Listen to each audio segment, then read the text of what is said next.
नमस्कार, स्वागत आहे तुमचं अन्नपूर्णा किचनमध्ये। आज मी तुमच्यासाठी अत्यंत साध्या आणि सोप्या पद्धतीने फोडणीची पोळीची रेसिपी घेऊन आलेली आहे। बऱ्याचदा आपल्या घरामध्ये पोळ्या उरलेल्या असतात, तर आपण त्या फेकून न देता त्याचा खूप छान आणि जबरदस्त नाश्ता आज तयार करणार आहोत। चला तर मग वेळ न घालवता रेसिपीला सुरुवात करूया। त्यासाठी मी रात्रीच्या उरलेल्या 5 ते 6 पोळ्या मी घेतलेल्या आहेत अशा पद्धतीने, आणि खूप छान आणि व्यवस्थित अशा या आपण घेऊन एका ताटामध्ये बारीक असे चुरून घेणार आहोत। त्यामुळे फोडणीची पोळी ही खूप स्वादिष्ट तयार होते। तर सर्वात अगोदर आपण एक बारीक चिरलेला कांदा, 4 ते 5 हिरवी मिरची, जर तुम्हाला पाहिजे असेल तर तुम्ही ह्या मिरच्या ठेचूनही यूज करू शकता। त्याचबरोबर 4 ते 5 कढीपत्त्याची पानं आणि एक मीडियम साईजचा बारीक चिरलेला टोमॅटो घेतलेला आहे। जर तुम्हाला यातलं कोणते आवडत नसेल तर तुम्ही ती वस्तू स्किप करू शकता।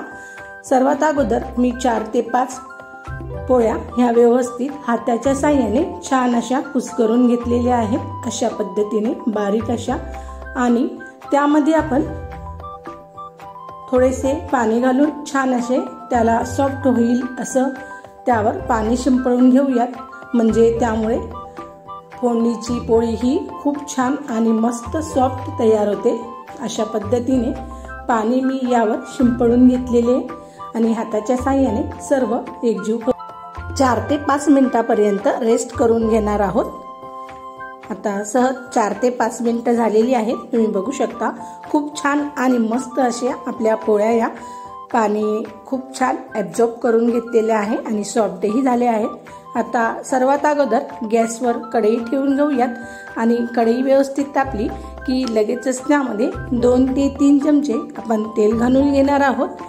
तेल हे छान असे व्यवस्थित आपल्याला तापवून घ्यायचे आहे। आता तेल तापले की लगेचच त्यामध्ये 1 चमचा मोहरी घालून घेऊयात आणि मोहरी व्यवस्थित छान तडतडल्यानंतर आपण लगेचच त्यामध्ये 1 चमचा जिरे घालून घेणार आहोत।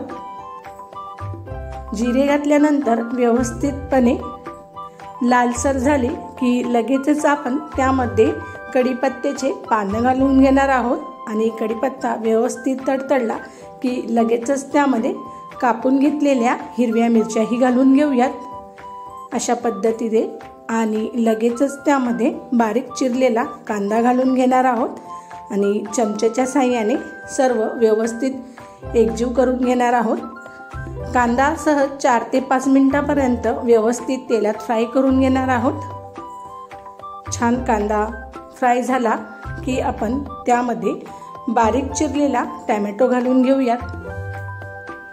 टोमॅटो घातल्यानंतर चमच्याच्या साहाय्याने व्यवस्थित सर्व एकजीव करून घेणार आहोत आणि आपण टोमॅटो हा जास्त सॉफ्ट करून घ्यायचा नाहीये, म्हणजे पूर्णतः आपल्याला टोमॅटो हा शिजवून घ्यायचा नाहीये।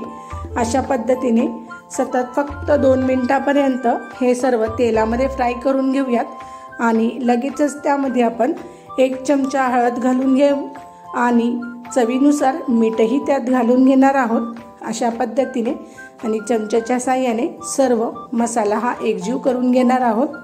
खूप छान आणि मस्त हा मसाला फ्राय करून घेणार आहोत व्हिडिओत दाखवल्याप्रमाणे। आणि आता त्यामध्ये लगेच आपण भिजवून घेतलेले आणि हाताच्या साहाय्याने बारीक क्रश करून घेतलेल्या पोळ्या यामध्ये घालून घेणार आहोत आणि चमच्याच्या साहाय्याने अशा पद्धतीने सर्व एकजीव करून घेणार आहोत। सर्व मसाला या पोळीमध्ये सहजपणे लागला जातो। अशा पद्धतीने छान आणि व्यवस्थित सर्व एकजीव करून घेणार आहोत। सहज मीडियम गॅसवर 4 ते 5 मिनिटापर्यंत क्रिस्पी होईपर्यंत आपण छान ह्या फोडणीच्या पोळ्या व्यवस्थित शेकून घेणार आहोत। अशा पद्धतीने तुम्ही बघू शकता 4 ते 5 मिनिटं झालेली आहेत आणि खूप छान आणि मस्त क्रिस्पी असा आपला फोडणीची पोळी तयार झालेली आहे। आता त्यामध्ये बारीक चिरून घेतलेली कोथिंबीर घालून घेऊयात। यामध्ये कोथिंबीरचा वापर जरा जास्त करायचा आहे, कारण की कोथिंबीर घातल्यामुळे फोडणीच्या पोळीला खूप छान आणि खमंग अशी चव येते। आता चमच्याच्या साहाय्याने आपण सर्व फोडणीची पोळी एकत्रित करून घेणार आहोत। अशा पद्धतीने तुम्ही बघू शकता खूप छान आणि मस्त रंगही आलेला आहे आणि खूप चवीला अप्रतिम ही रेसिपी तयार होते। आता मी तुम्हाला गॅस बंद करूनही दाखवत आहे। खूप जबरदस्त ही रेसिपी तयार होते। मी तुम्हाला सर्वही करून दाखवत आहे।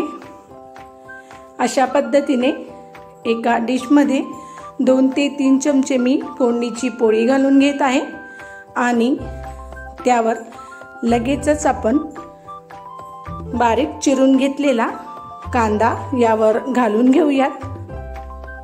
अशा पद्धतीने व्हिडिओत दाखवल्याप्रमाणे कांदा घातला की लगेचच त्यावर आपण बारीक फिक्की शेवचा वापर करणार आहोत।